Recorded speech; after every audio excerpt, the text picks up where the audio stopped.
Buonasera a tutti. Cosa ci fa un filosofo in un ambiente completamente tecnologico? Me lo chiedo spesso, soprattutto quando mi serve con urgenza una stampa e la stampante si blocca, oppure quando devo parlare in una riunione online e sono l'unica in tutto l'ufficio con la quale non funziona la connessione. Insomma, sembra sempre che la tecnologia mi sia avversa. Il problema è che siamo abituati a dividere le competenze, cioè a pensare che solo facendo un particolare percorso di studi ci permetta di aprirsi a lavorare in un certo ambiente. Così quando io dopo la laurea in filosofia ho avuto la fortuna di entrare nel mondo dell'information technology, mi sono sentita veramente felice, però avevo una paura folle, non sapevo niente di tecnologia. E la prima volta che sono stata affiancata a uno dei guru dell'azienda che con sua buona volontà cercava di trasferirmi i fondamenti dell'informatica, tutte le sigle IT, ICT, IRP mi sembravano degli enigmi da sciogliere. Poi mi è venuto in mente uno dei momenti più belli del mio percorso filosofico, una lezione di filosofia della scienza sulla rivoluzione copernicana, la rivoluzione che per eccellenza viene definita come il momento di rottura da un tempo a un altro, da un pensiero a un altro e che tutti noi usiamo quotidianamente come espressione comune.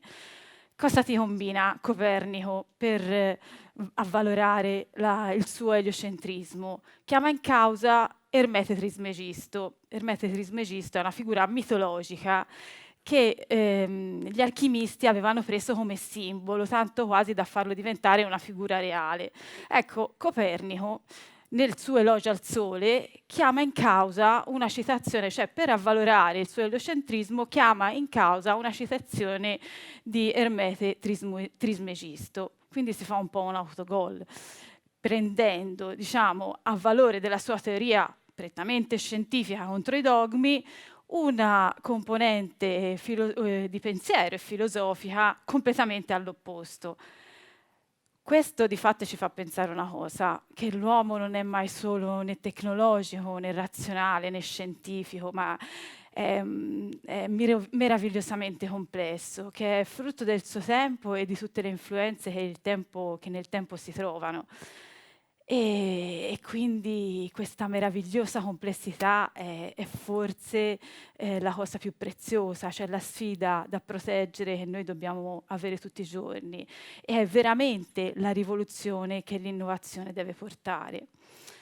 In 20 anni di lavoro nell'information technology questa è stata un po' la mia passione, una passione che condivido con i colleghi e che ci ha permesso di scardinare un po' gli schemi della comunicazione tecnologica e che ci ha forse anche dato l'opportunità di accompagnare con alcune attività la crescita dell'azienda in cui lavoro, che è stata grandissima, proprio partendo qui da Empoli, è diventata una realtà internazionale e però ha mantenuto le sue radici qui sul territorio, quindi una sfida veramente grande. Insieme ai colleghi, dicevo, abbiamo trasformato parole strane come cloud, blockchain o data science in racconti di persone, cioè racconti di imprenditori, racconti di colleghi, perché se c'è qualcuno che sa trasferire la vera rivoluzione della tecnologia e quanto impatto ha sulla vita presa nella sua interezza, sono proprio le persone. Quando raccontano il vero valore di quello che adottano sulla loro vita concreta. In fondo, come diceva Protagora, che è un filosofo sofista del IV secolo avanti Cristo, davvero l'uomo è misura di tutte le cose.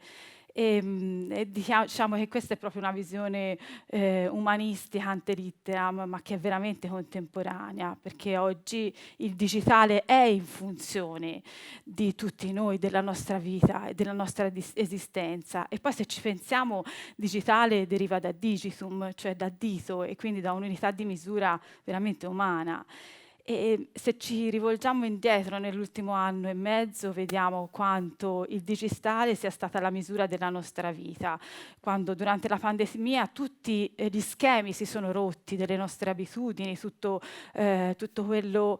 l'ordine che avevamo nella nostra vita si sia scardinato. Eravamo abituati ad avere una vita privata, una vita lavorativa, e con la pandemia l'una è entrata in ingerenza nell'altra, e così come abbiamo dovuto reimparare nuovamente ad avere delle abitudini.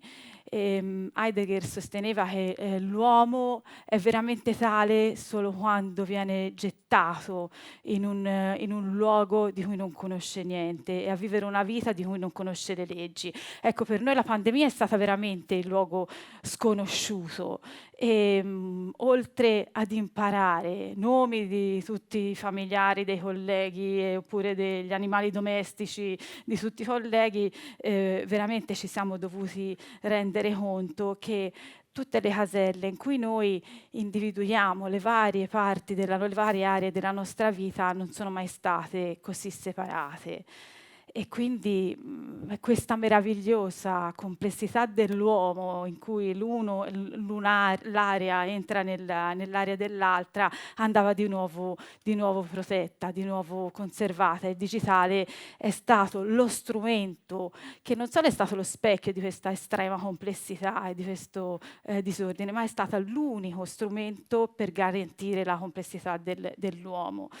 Ho lavorato in un ambiente che ha organizzato dei corsi per aiutarci a gestire la nuova metodologia di lavoro, che ci ha permesso di imparare a capire che lo smart working non era solo lavorare da casa, ma che era proprio uno schema completamente diverso. E mentre imparavamo questo, però, avevamo capito che dovevamo definire un nuovo stile di comunicazione, e quindi abbiamo dato vita ad un percorso che è iniziato proprio nella prima fase del lockdown e che ci ha permesso di collaborare in maniera completamente diversa con tutti i colleghi che c'erano in tutta Italia.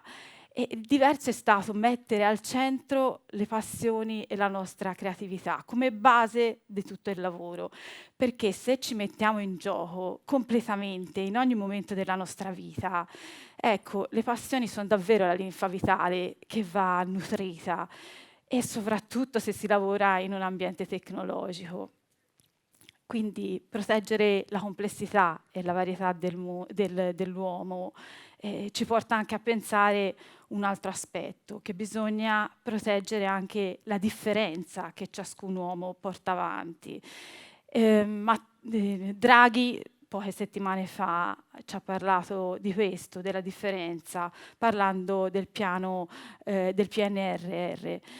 L'ho definito come un'occasione storica per far sì che le nostre imprese possano avere una chance di ripresa, ma l'ho anche definito un'opportunità incredibile per abbattere qualsiasi differenza, quella di reddito, quella di genere, ma anche quella di generazione, perché solo gli ambienti che accolgono la differenza in tutti i suoi aspetti sono ambienti veramente ricchi in ogni ambito della nostra vita.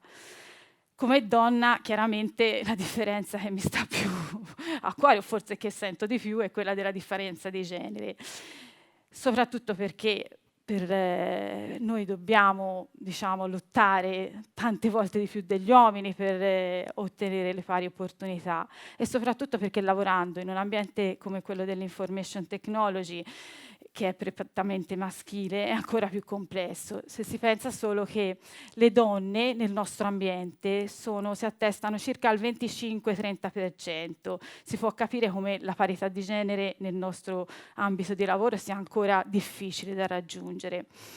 Ecco, diciamo che le cose stanno cambiando, non solo perché io lavoro con un gruppo di donne veramente determinati, tenaci, forti, a volte anche troppo, ma diciamo che a volte quando si deve far sentire la propria voce si alza e questo diciamo è una condizione naturale per determinarsi di più, ma anche da un'analisi che ho fatto con osservazione più ampia. Da 3 anni mi occupo di organizzare anche, sempre in azienda, tutte quelle attività che sostengono le donne e le giovani ragazze che le vogliono incitare a percorrere dei percorsi formativi e delle carriere STEM. Ho collaborato con la Sapienza per organizzare Women Courage, un evento internazionale che la Sapienza ha organizzato a Roma. Insieme abbiamo fatto dei seminari, abbiamo fatto un hackathon per le ragazze provenienti da tutto il mondo. È stato bellissimo perché il team vincitore di questo hackathon a tema intelligenza artificiale è stato vinto da un team di ragazze italo-turche. Non vi dico la difficoltà di spedire i premi in Turchia, insomma vabbè, è tutta una cosa molto complicata. E poi ho collaborato anche con un'associazione Informatici Senza Frontiere e un'altra iniziativa molto, molto carina, molto interessante che avevamo organizzato nella scuola del territorio, la scuola Vanghetti, e con la dirigente e con i docenti era un percorso formativo sempre in ottica di carriere STEM per le donne, di istruzione di qualità, però dedicato alle bambine, perché alla diversità bisogna educare fin da piccoli e forse le scuole medie sono ancora troppo tardi.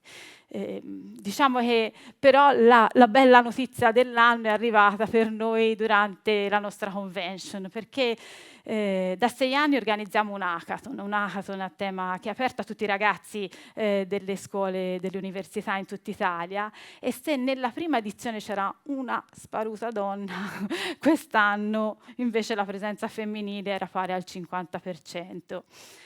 E quindi è stata una grande soddisfazione, è stata una grande soddisfazione perché abbiamo ampliato, abbiamo accolto la diversità, abbiamo dato vita ad un qualcosa di bello che ci ha arricchito. Per concludere io volevo ricordare una frase che è quella del conosci te stesso. Il conosci te stesso era la frase che era scritta sul frontone del Tempio d'Apollo a Delfi, che io ho visitato in un viaggio meraviglioso. La frase non c'è più, però Socrate l'aveva ripresa perché per stimolare i giovani a avere coscienza di sé, di tutto quello che c'è, di umano e disumano, per conoscere i propri limiti, per conoscere anche le potenzialità, cioè dove si può arrivare. E quindi l'incitamento che lascio è: ripartiamo dal conoscere noi stessi per mettere in atto la rivoluzione dell'innovazione. Grazie.